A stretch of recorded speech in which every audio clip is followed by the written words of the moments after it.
G'day golfers. Ever found yourself redirecting blame and making excuses after having an absolute shocker on a golf course?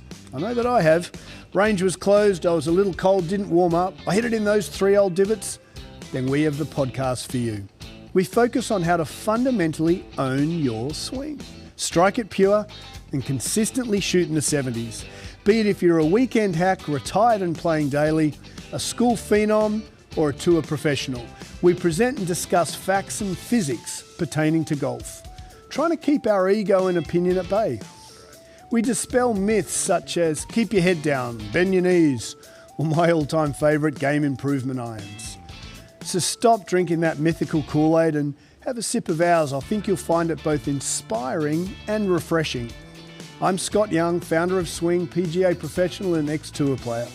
And together with physical therapist Dr. Sean Joyce, welcome to Pivot the Path. G'day golfers and good morning, SJ. Very good morning. How are you, sir? I'm doing well. Excellent. And happy belated birthday to you. Thank you very much. Yep. Muchas gracias. Yep. Next year, senior PGA. Senior, yeah. Woo. Next year we can do this.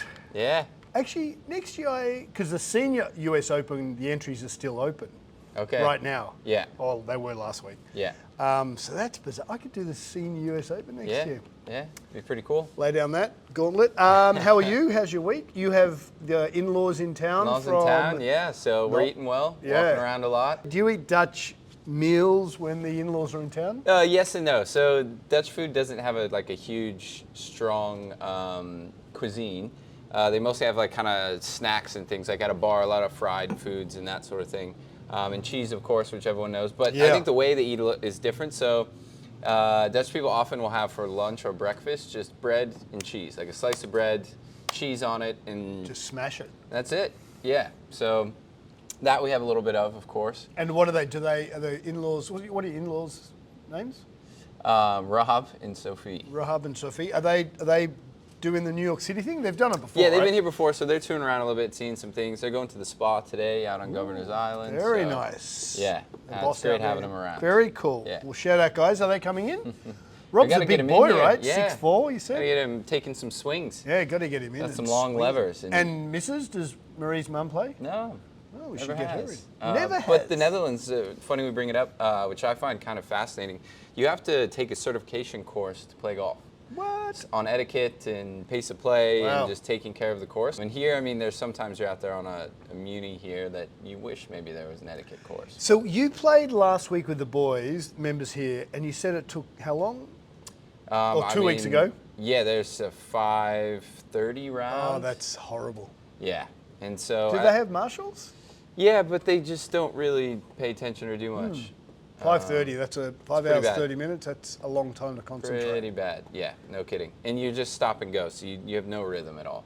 Yeah, that's hard. Like when obviously Sean and I are vested to make everyone break 80 here, which we're slowly getting to, but when you ask someone how do they play and they're like, oh, I didn't play too well on the weekend or whatever, sometimes they neglect to say, oh, I had 10,000 beers because it was a Bucks weekend, or it was 5.5 hour round, which does make it hard. Yeah.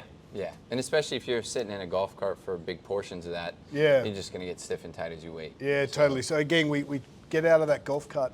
I do love the one where they don't mention they're on a Bucks weekend. And they're like, you know, Shauno, we're doing the SJ thing, they're doing the SY thing, and they're keen to go play. They didn't tell us that they were on a Bucks weekend having 1,000 beers. You know, the last few holes really blew up on me.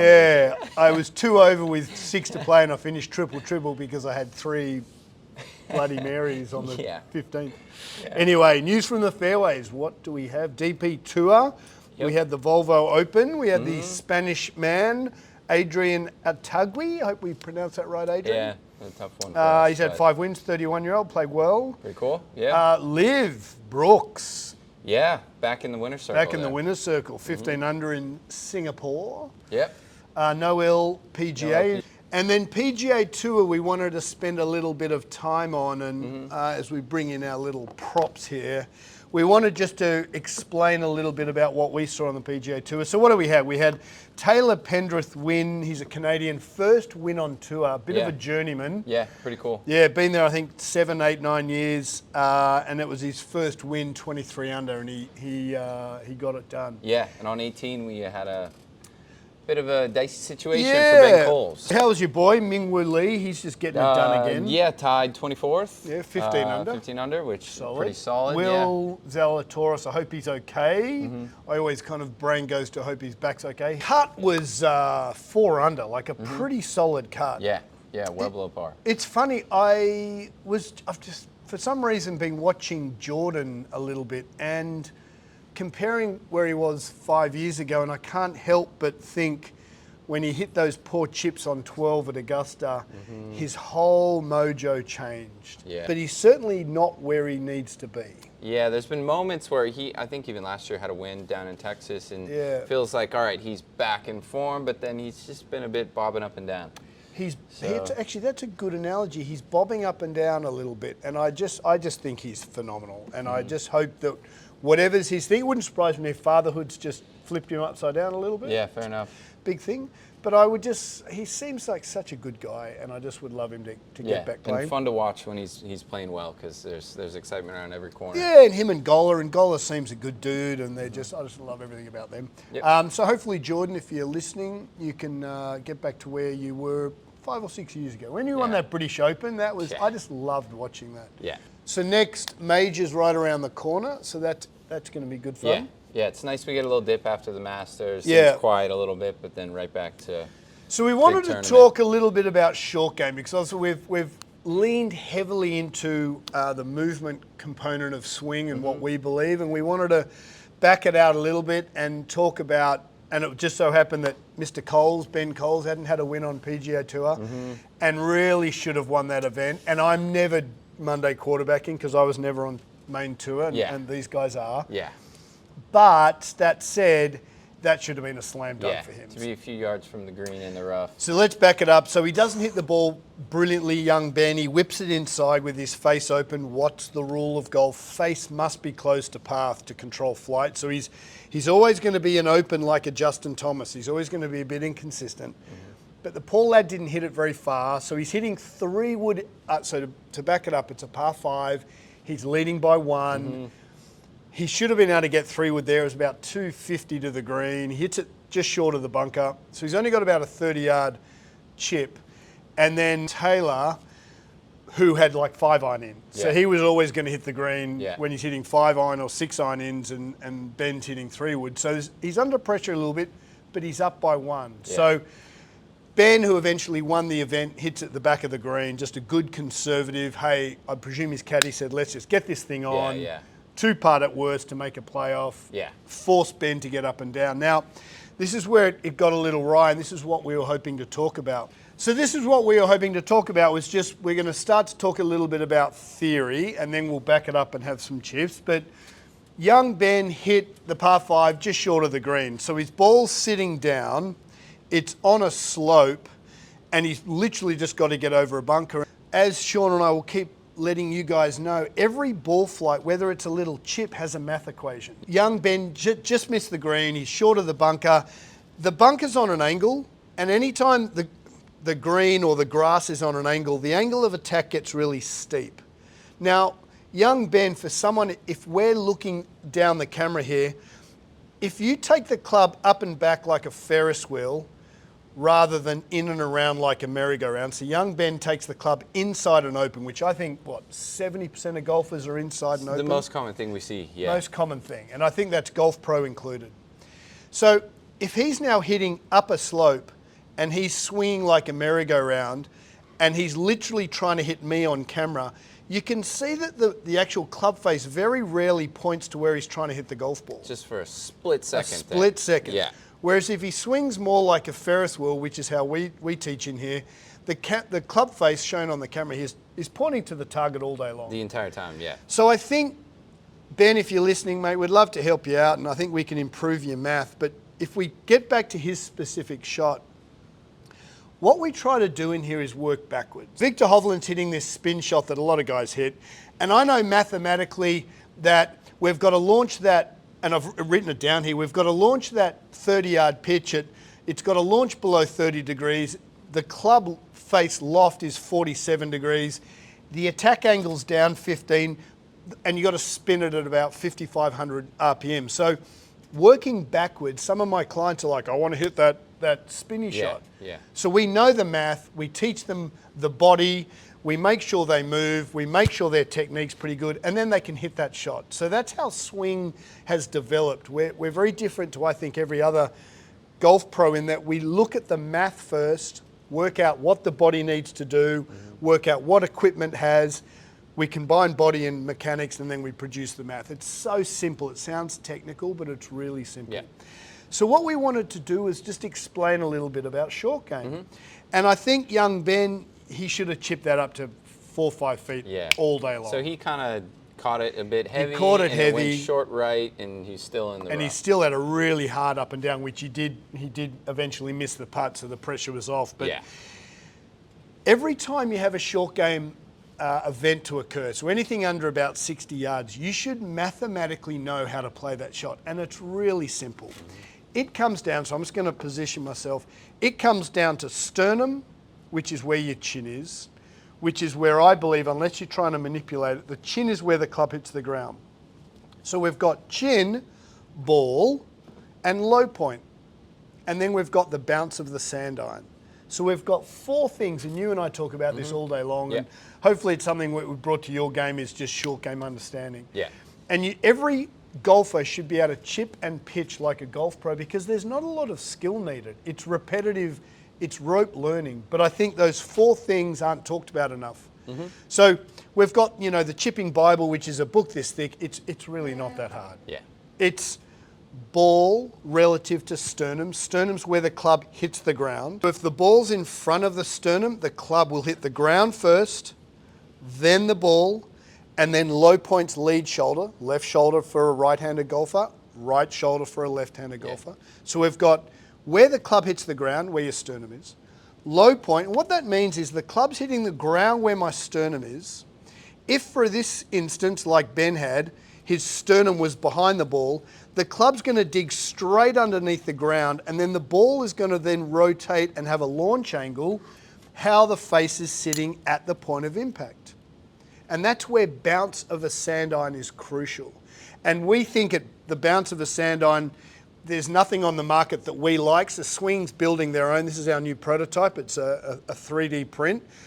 So we're so strongly believing in bounce that we've actually built our own. They're going to be the Swing wedges. That's what the prototype looks like. It's pretty cool. So we've got the bounce of the club, how it reacts with the turf, where the club hits relative to the ball, which is ball and sternum. And then how the club hits the ground and how it reacts depends on how it launches. And if you can control those 3 things, golf's really simple. Yeah. And unfortunately, Benny let that go and he hit way too much ground.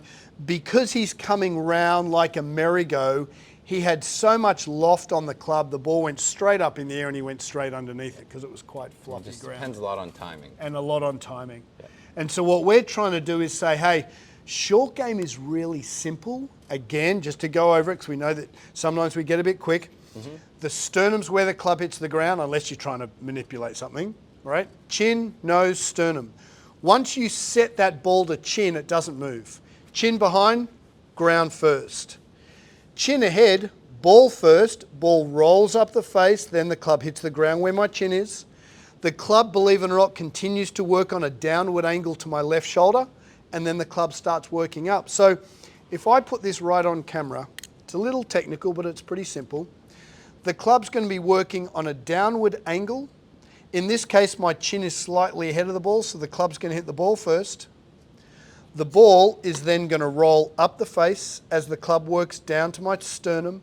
At sternum, the club starts working down to low point, which is left shoulder. Meanwhile, the ball's going up in the air. And then at left shoulder, the club starts working up and to the left. Down and to the right, up and to the left.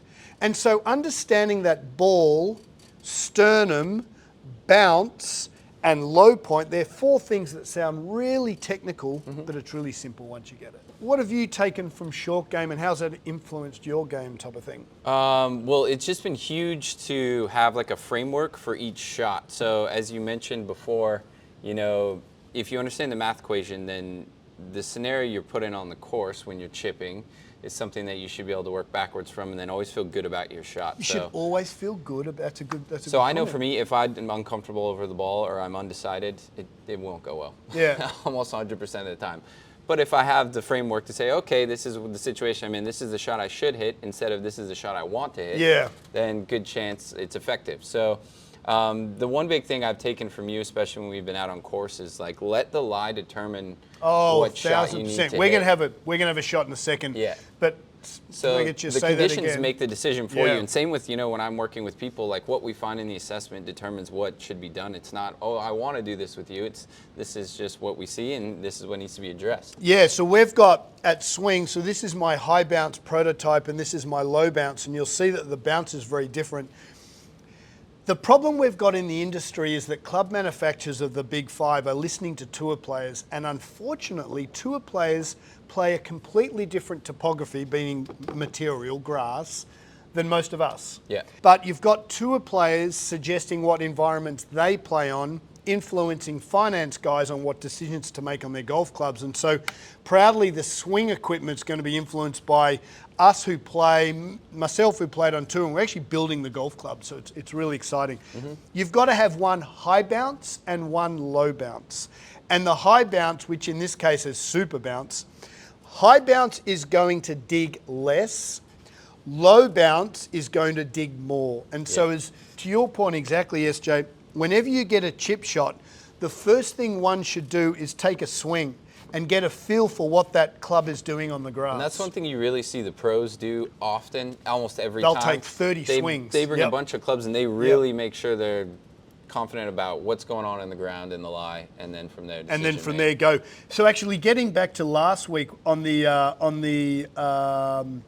when Ramey and Trainer had that chip shot, he was into the grain. If you remember the foursomes with Rory and there was water over the back, and he should have realised that the club grabbed. So he should have gone straight to his high bounce. Yeah.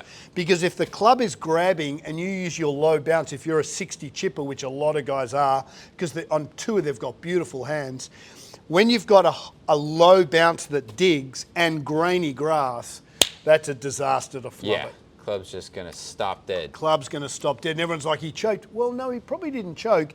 He just didn't have the right club in his hand for the topography and the shot he was trying to play. Mm-hmm. Yeah. So let's back it up again. Whenever you take the club out of the bag, the first thing you should do, every chip with inside 60 yards, even a pitch, what's the grass doing? Is it down grain if you're in Florida? Into the grain? Is it rock hard? Is it fluffy? From there, do I want to hit, so I'm on camera, do I want to hit ball ahead of sternum? I go sternum behind ball, ground first. Sternum ahead of ball, ball first. Mm-hmm. Remember to go over it again. If my ball is ahead of sternum, the club comes down, it hits the ground, it starts digging, the face is moving for a right-handed golfer, the face is moving right, hits the ground, then it grabs the ball rolls up the face, believe it or not. And as the club hits the ground, if the club has bounce, velocity continues. If the club doesn't have bounce, it digs. As it digs, it adds loft, usually, sometimes it slows.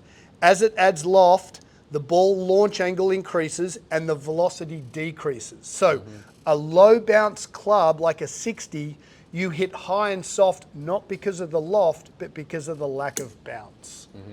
And then at low point, the club changes direction and starts moving up and to the left for a right-handed golfer. Yeah.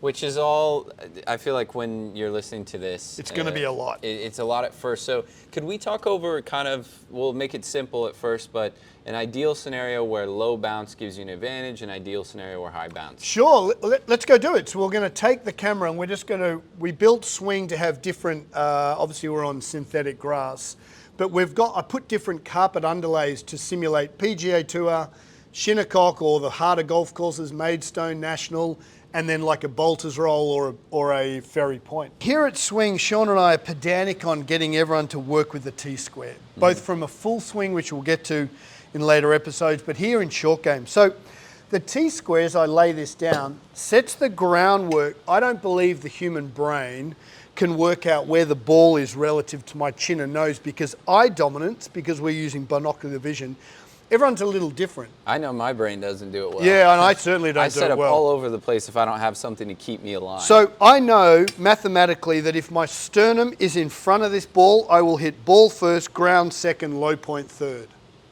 Ben, on the weekend, hit too much ground first. The club stopped. I presume he used his 60. Because he's on an uphill slope, that ball went straight up in the air and the club got caught. Sternum behind, ground first, ball second. Because you're hitting the ground first, the club slows down. So if you can practice on a golf course, these are like $40, Home Depot, just buy one. They're phenomenal. Yep. And so then what we do at Swing is that we start to create a routine.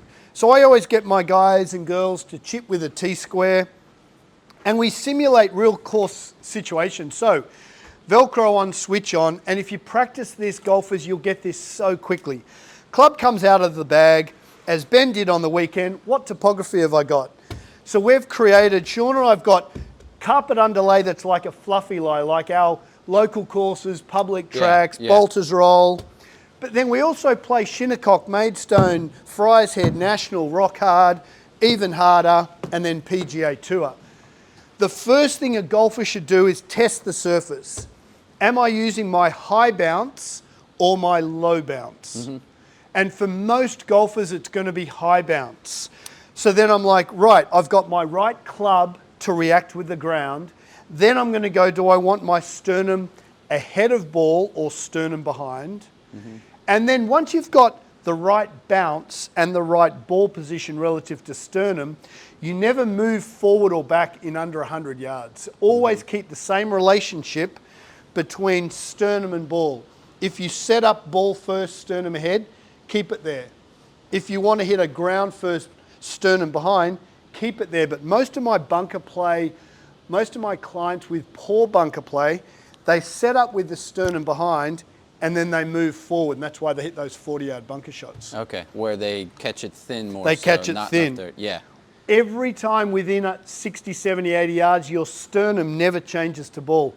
And then it's a really simple equation. Yeah. Let's do it again. Yeah. So as we're going through this, if I could stop you in the middle there, you set up for the ball, you figure out, okay, what bounce do I need? Yep. Now, we were talking earlier, the firmer conditions, we're going low bounce, right? Firmer conditions, you need that club to spend a little more time on the deck, whether it's synthetic grass or real grass. And then where's the cutoff point where you start thinking high bounce? So I'm going to throw at you that if I've got my low bounce and high bounce, 95% of the time I'm going to use my high bounce unless I'm playing on main tour fairways. Okay. So if you're kind of unsure, probably safer to go with high bounce. Absolutely. Okay. Gotcha. Because we need that club to go down as you hit the ball, not up.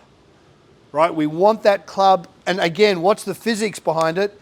As the club comes down, most people don't realize with their chipping, the ball's actually backspinning up the face as the club works downwards.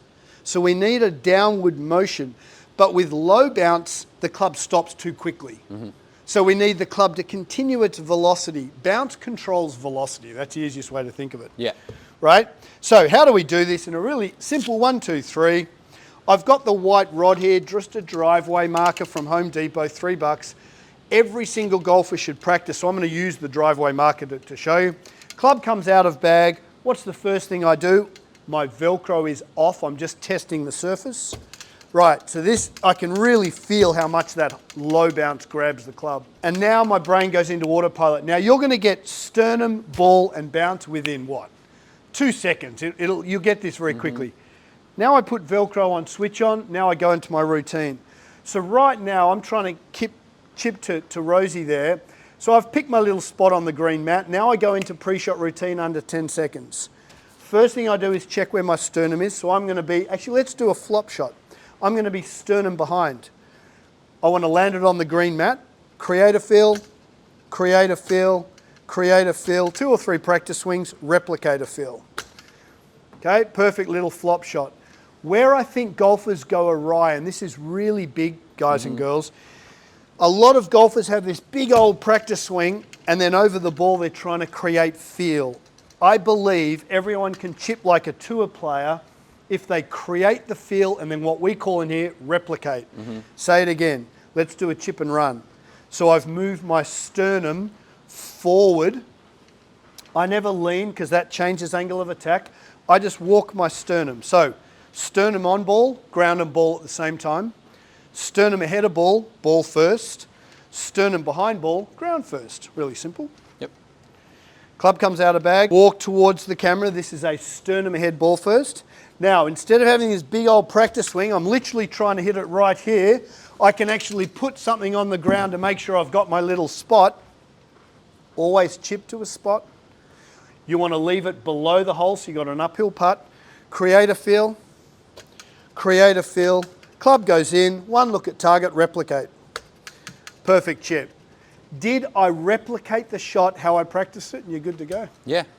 Make it pretty easy. So make a decision, assess the lie, get the feel, and grab then the go bounce for and it. go. Create, create, replicate. Yeah. Yeah, no wasted time No wasted and no time. big decision to make, especially when you're standing over the ball. No 2-minute routines, 10 seconds. Beauty golfers, look, the work you put into your entire game means you can absolutely own your swing on the golf course. Yeah. Keep swinging, keep playing. Yeah, good luck getting up and down this weekend. Up and down, quick routine.